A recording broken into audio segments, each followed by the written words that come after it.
Thieves have come up with a new way to steal money from independent automatic teller machines in the Chicago area. Investigators say they are using a special code that allows them to turn the machines into a source for free cash. ABC 7's Robbie Beachwald is here with a story. Robbie?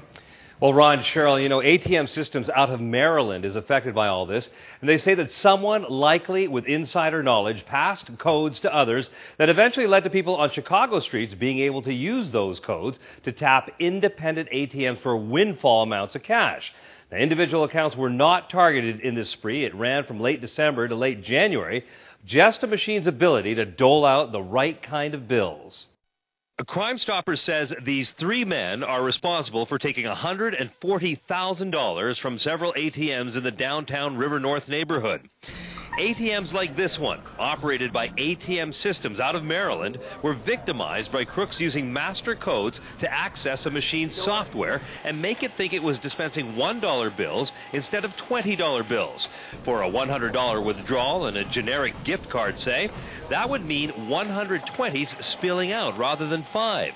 Crime Stoppers is offering a $1,000 reward for information leading to the arrest of any of these men. We know that a couple of the pictures, people should be able to recognize who they are. Take a look at your neighbors, take a look at your co-workers.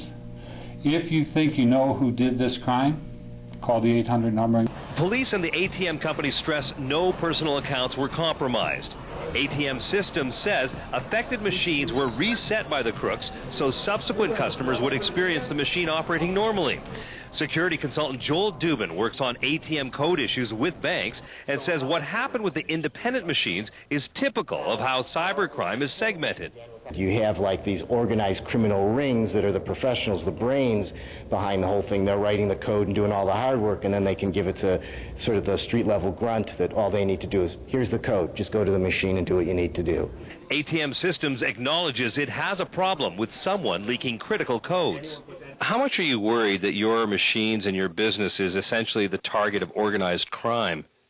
Very. I mean, it's a serious issue that's out there. It doesn't happen often, but obviously, this is a huge loss. What would be great to do is be able to find the person who did this, get them arrested, and find out, as I say, who's the teacher. What do you say to those who say it's not safe to use independent banking machines?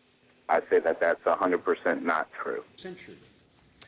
Well, ATM Systems did call back several times as we were preparing this story to reiterate that last point, and also to say that they buy their machines from the same manufacturers that banks use. Now, the Illinois Bankers Association says that ATM fraud is everybody's concern, and they have been aware of the scam since 2006. And Ron and Cheryl, they say there's ATM software that these companies can use to really combat this kind of thing, and it really is a huge problem that they've known for a long time. And the bottom line here, though, is independent ATMs still are safe. All right. Thanks, Robbie.